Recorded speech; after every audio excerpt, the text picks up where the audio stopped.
No. All right, welcome back to the Talking Hedge. I'm Josh Kincaid, capital markets analyst and host of your Cannabis Business Podcast. My guest today is Dre Neumann. He's a chief creative officer at Jushi Holdings. Dre, thanks for being back on the Talking Hedge. Good to be here, Josh, and good to see you again. Last time we saw us in Vegas, which was exciting. That's right, man. Yeah, we were in Vegas for day one on Wednesday that day, in a hallway where all the speakers were at, incredibly noisy. And so the audio file for that day, the 6 or 7 people I interviewed was pretty bad. Yours, unfortunately, was the worst. I had to delete the entire interview. So appreciate you coming back. And yeah. And on that note, if you hear my dogs barking in the background, that is just a part of the listening experience today. Of course.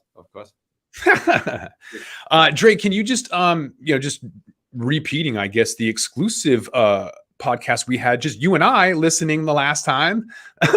Maybe you can tell everybody else though, actually, what you do for Jushi. Yeah, so I'm the chief creative officer of Jushi. So I run basically all digital of Jushi. This includes the e-commerce, all the brands. We have like six brands in 6 states with tons of SKUs. So from vapes to flower to pre-roll to now edible. Very cool in Pennsylvania. We just launched some fantastic gummies. The brand is called Tasteology. And so and everything else, which is basically what you see outside from Jushi, like as well all our films and all our basic communication and the PR is done by my department, which is called the creative department. And this is purposely called like that because we think marketing is not the right word for it. So we're trying to really solve things through creativity in Jushi, and there's a lot of content. We think content connects with the people, and like we put a lot of effort in this, and it's interesting that as well my responsibility is as well very much online driven, right? Because the online is a super interesting and super new thing for cannabis, right? We know like companies like Jane we're working a lot with, they launched not so long ago, right? And we're great partners, and we're making really history here at like online pre-ordering and like now going places where nobody could else go before, like and finding the dispensary, making an order, and then picking up at the store at the moment, right? That's what we do. I want to get into some products and storefronts and everything else. And we'll work our way there eventually. But I was just looking at this BDS analytics report, and it said that over 36% of consumers listed the location as the reason for their favorite dispensary. And so when I went out to Hello Again, that's one of Jushi's stores in Vegas, it was significantly off the storefront. So I can only imagine that that's mostly like locals or whatever in the area. I'm wondering if you're seeing the same thing at stores where it's all about location, and curious how far people are willing to travel. Yeah, I think so. I always draw my circle around 6 miles around the dispensary. So now this depends. Do you have competition, right? And then within the 6 miles, if there's 3 or 4 stores, you have this in California. You can have stores next door and stuff. So I think 6 miles is the magic number. People, it's like compared with the local liquor store. You go walk there, and then it's the closest, and you go there and you pick it up. So I think that's it. And then of course, where it comes to more, I think you can give them more sophisticated. If you have special products you're carrying, nobody else has, that would be an advantage to bring people to you. Or the big battle is, of course, the prices and the promos. And that's the sad thing, that everybody has the same product, all those dispensaries, and then you're fighting, basically. You have this kind of, I call it the death spiral. We go down in prices all the time. This happens a lot in California and some of those recreational markets at the moment, when you have a big competition in the illicit market. So it's challenging. It's challenging times. We all know that. But I think you have to focus again on innovation, and this is times where you can come up with stuff where you can make a mark. We know in the last recession, there was in 2008, there's a lot of great companies came out of it, like Uber or like Airbnb and stuff, and took advantage of this situation and had solutions which people benefited from, and then they've got a lot of traction, and lots of new companies have been born in this. And I think you have to see it here as well in the cannabis industry. It's like that. We have to innovate. Coming back to the stores, your original question, make sure the experience is right. You treat your people well and have good good product, good prices, and the people will come back. Mm-hmm. Yeah, in Washington, we have within a 6 mile radius, there's 24 stores. You could literally go right next to one another without leaving the parking lot. And within a 5-minute drive, there's literally 24 stores right there. So the competition is fierce.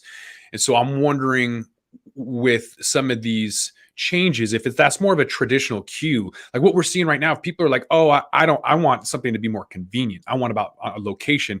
That's interesting, because if cannabis is legal, you would drive any amount. Like, look at what some of the illegal states are doing, Wisconsin and some of these other places, going to Illinois. I'm wondering if this is just an indication that cannabis is maybe normalizing. Do you see this as where consumers are just basing their purchases on traditional cues like price and convenience? 100%. I think that's why I mentioned the online.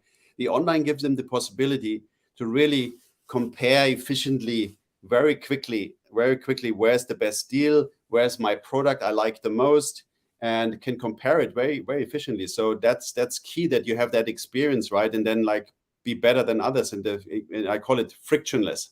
So the frictionless experiences is key to get your customers. If you have to wait long, if you don't really find a place, if there's no good parking, and all that indicates like, okay, I'm going to this other place. I maybe drive 3 minutes more, but I go to the other place. Mm-hmm. And okay, you're back. I just saw you disappearing, but I kept going. I'm just playing around with the views here, you know. Good.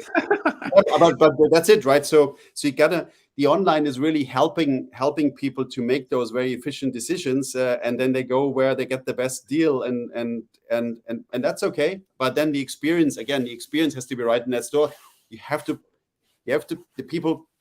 get them back in the store. So that's important when they want an efficient checkout, or they want like talk about stuff. And this the last thing, I think I said this in our last interview as well. It's so important to not forget the original medical patients in those markets. And even if the state turns recreational, you got to respect them. You got to give them priority. You got to make sure this is not like a price game where they take advantage of it. This is really people who need the medicine. It's and this is what we always trying to make sure. And we're very well trained with that. We have in Pennsylvania, we have very good dispensaries. We have still a pharmacist on staff, and you can have your meeting, and you can talk about the various intake methods which would be best for you. But as well, you have the hipster bartender there, and we can just tell you, okay, that's cool. And so you have both the best of two worlds in one place. I think that's why it's called Beyond Hello as well, because we want to go a little bit beyond the just, okay, hi and goodbye, right? So this is how we set it up. I say what I want to say, keep that as well. I saw it in Illinois. You were mentioning Illinois. In Illinois, I was part of switching to recreational with our stores there. And this was a very important aspect of it. You know, you cannot never just, okay, it's now all fun, and where my medical patients have to be in this long line around 3 blocks and they don't get their medicine. It cannot happen. So we have to make sure this is always super respected and make that journey for them the most efficient and frictionless. So that's what we do, online and brick and mortar, of course. Yeah, I definitely like, if you take a look at the medical marijuana states like Washington, you'll notice that they just become tourist weed. It's really hard here finding any kind of real decent quality. A lot of people in Washington that were medical have gone back to the legacy markets, and I'm actually thinking about going and getting my product from them, because I'm just tired of the lack of consistency, lack of availability, and lack of quality is huge.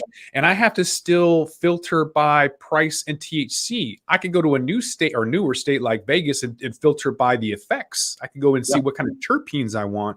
So it's really frustrating on that experience. And so it's not very enjoyable. I'm wondering what your vision is when providing an enjoyable experience. Back to the BDS analytics report, 16% cited that an in-store experience determines their favorite dispensary, and 1 in 4 people said that they wanted an enjoyable experience. I don't really know what that means, but what is your vision in trying to provide that enjoyable in-store experience? Well, this is interesting, because there's now the current. So I think look at the cannabis industry. Look what Madman was an interesting example. Madman kind of set the standards, and they built these great stores, and they had like one-on-one sessions, and they were very good customer service, very cool looking stores. They kind of tried with that experience normalize cannabis. So I think people went a little bit too far as well with that idea, because it's not an Apple store. You don't sell iPads for $1,000. You have to find the right balance, how much service you can give. However, it's so important to have the new people, the people who have the first time their experience, they have to be really like guided well, and they have to make them comfortable, because it's a new thing. It's very intimidating to go into a store like that. So I think that has to be focused on, but then you have to as well offer, like, really for the current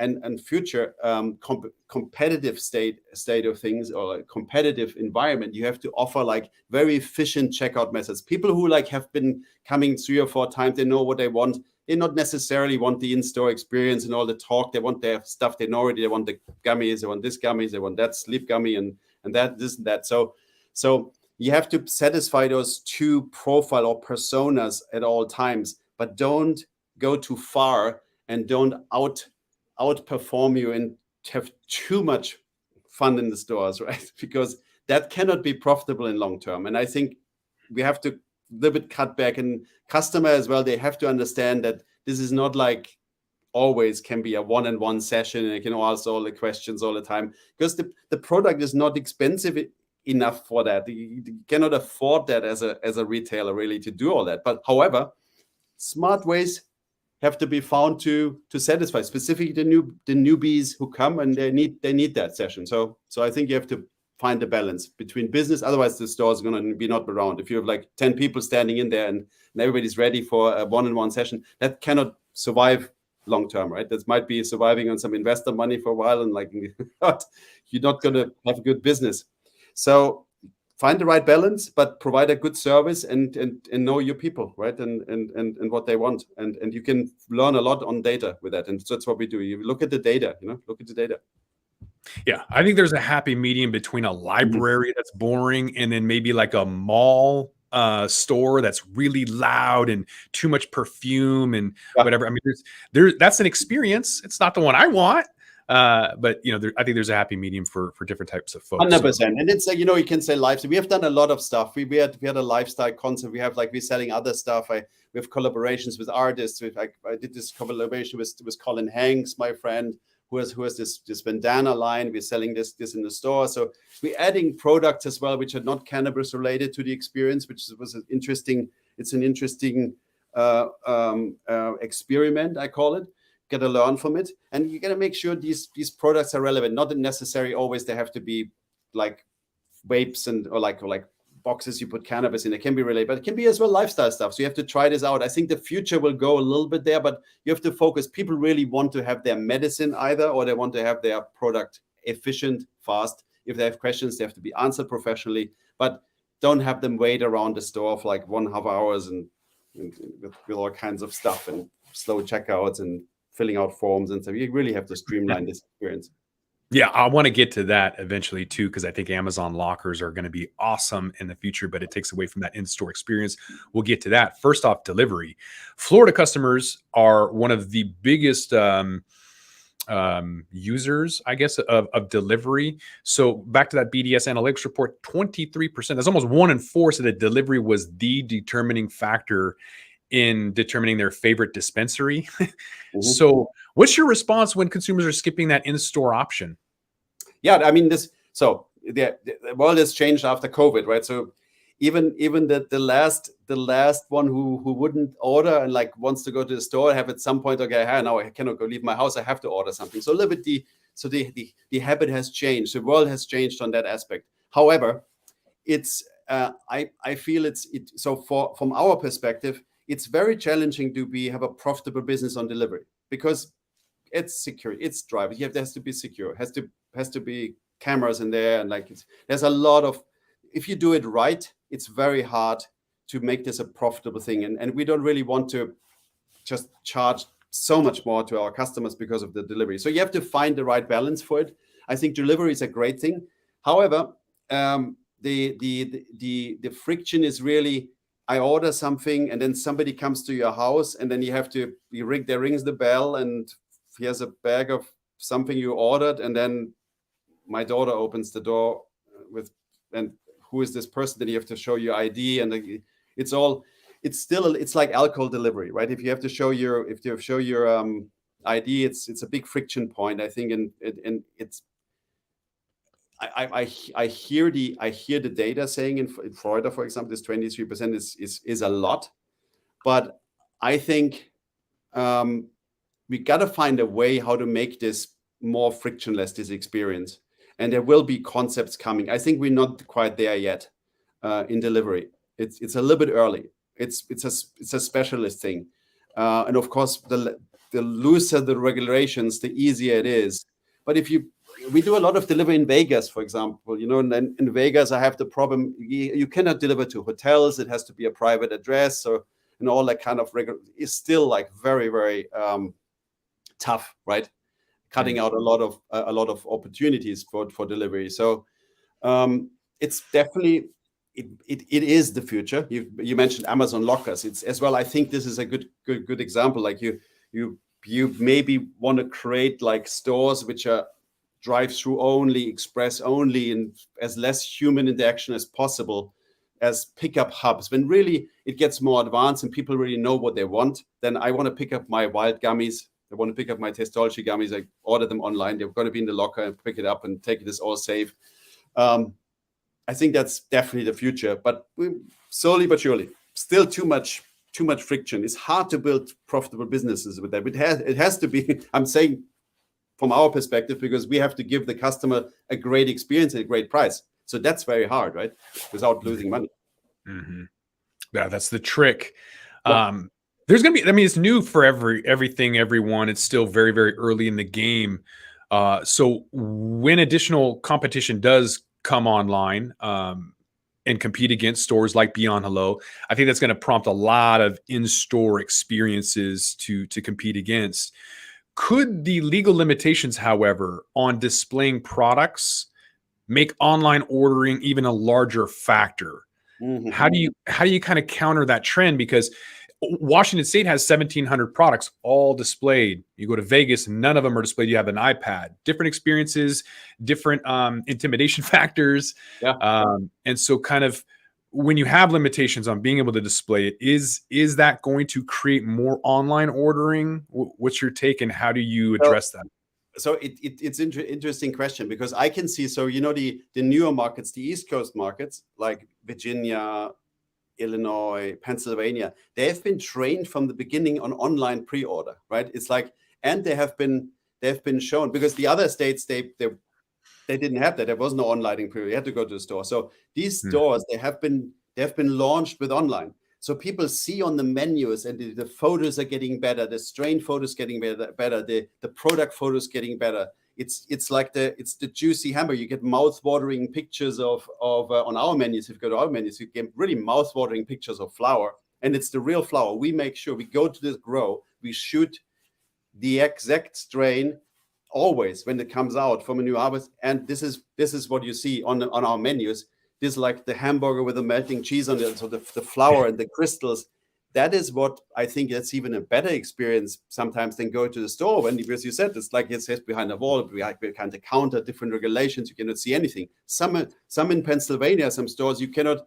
Nobody has ever seen what's in there, right? Because it arrives secure from the GP. Then it's all in air and light tight packaging. So nobody ever sees the product until they open it at home. Not even the bartender, right? The bartender, of course, has the opportunity to go to maybe to the GP and have a tour and see what's coming from the harvest, but not really exactly see what's in that thing. He cannot look at it. It's not allowed to. So it's key to have those good photography and be real with it. It has to be the real thing, and put it on, and that's and not the packaging. Really, it's like it's all about the product. I think it's important to do that, right? So to answer your question, I think the online experience in those markets, it's even better than the store. And then you go to the store, then you actually, okay, I trust you.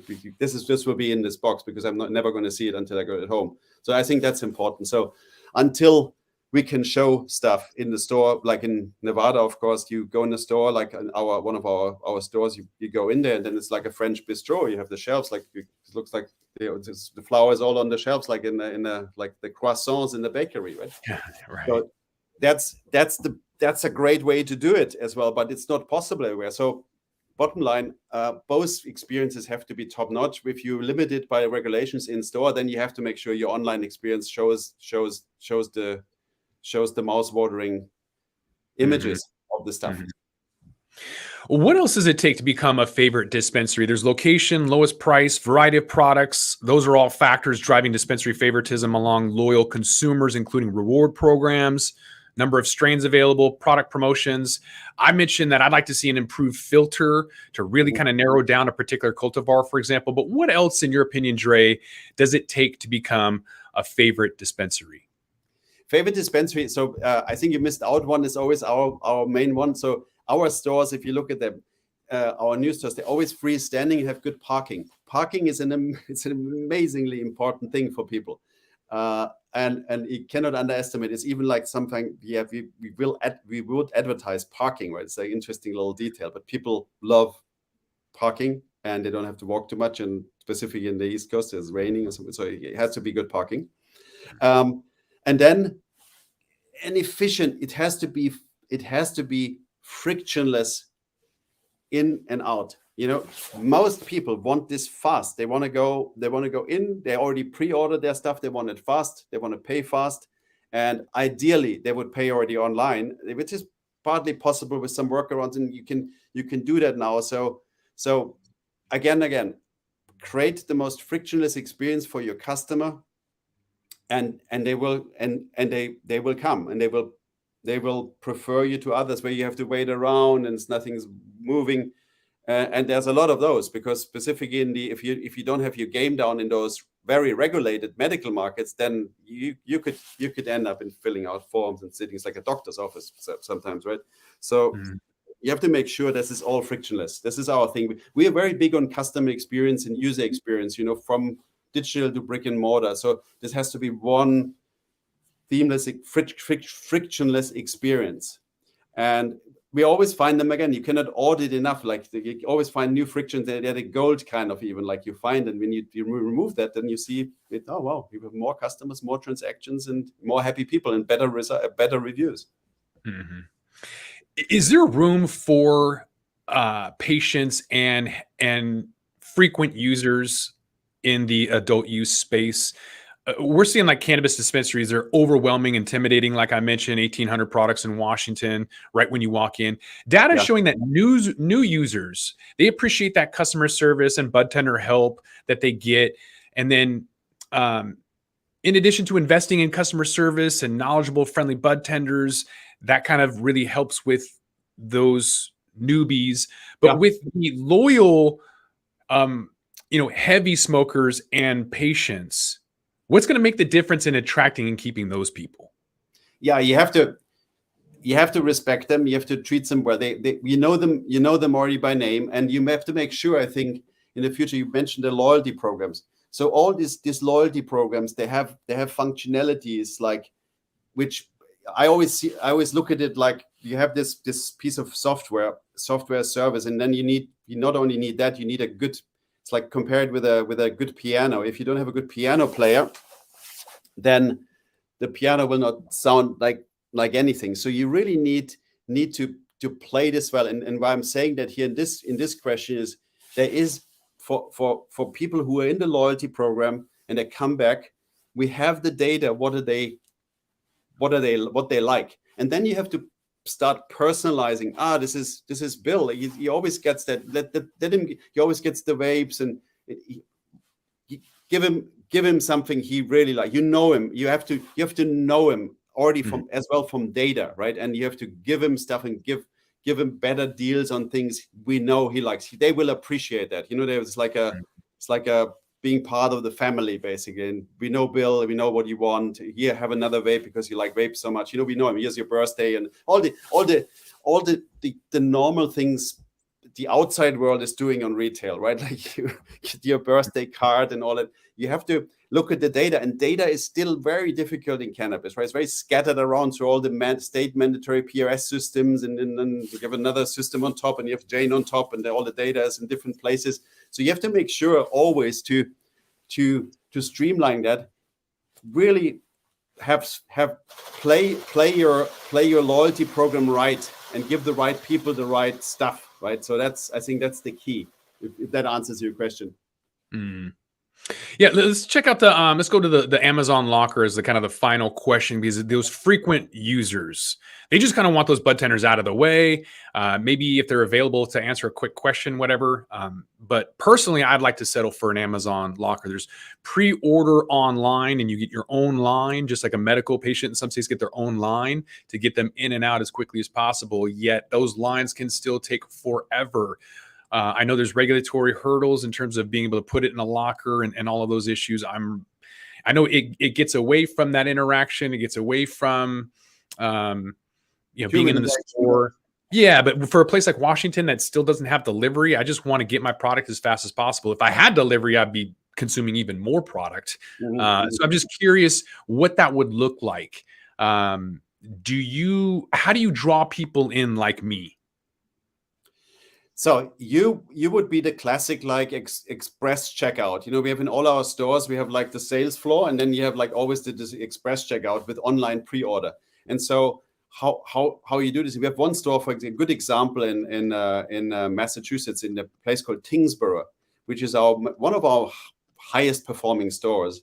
Tons of transactions, and this store has been opened. And that's the interesting thing why I'm saying it.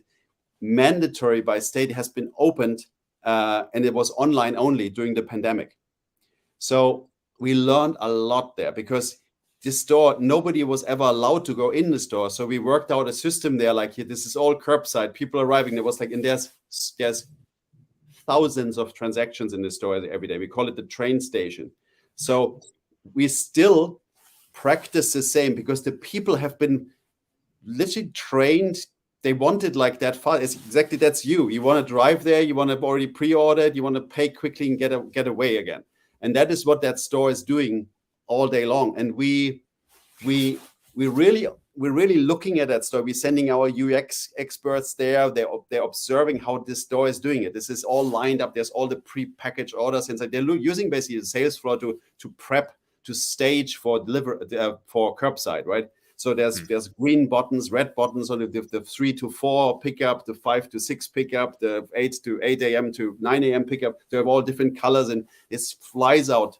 I think it's a 2-minute thing, or some 2 to 3 minute thing if you have pre-ordered. So that's what you have to work on, right? And this is like not easy, as you said, with all the regulation. How can you do that? But it's possible, and COVID has helped there a little bit, and trained the consumer to do online, right? And these guys, they don't really come to the store. Now the store is open, but what happens? They're still online.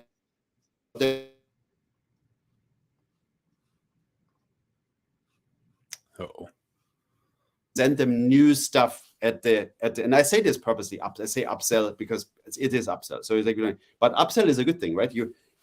They can show you get your stuff you ordered, but you can show you as well. Here's something new, and I know you, and you will like this, and that's where the data comes in again. You have to know these guys, and then all this is still in early days with data. But the more you can get this, and the more efficient will be, and the more you will get as well. Then on top of the quick execution of your transaction, you get like on top of it still the newest stuff which you maybe haven't found online, or you haven't seen it as a promotion we don't know about, you missed out, and then you can get benefit from that as well in store.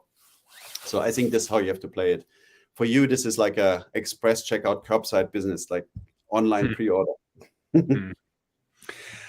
All right, Dre Neumann, you're the chief creative officer with Jushi Holdings. You guys are on OTC markets under ticker symbol JUSHF. Where else can they find you at? Jushico.com. So Jushi is sushi with a J, and then CO, Jushico.com.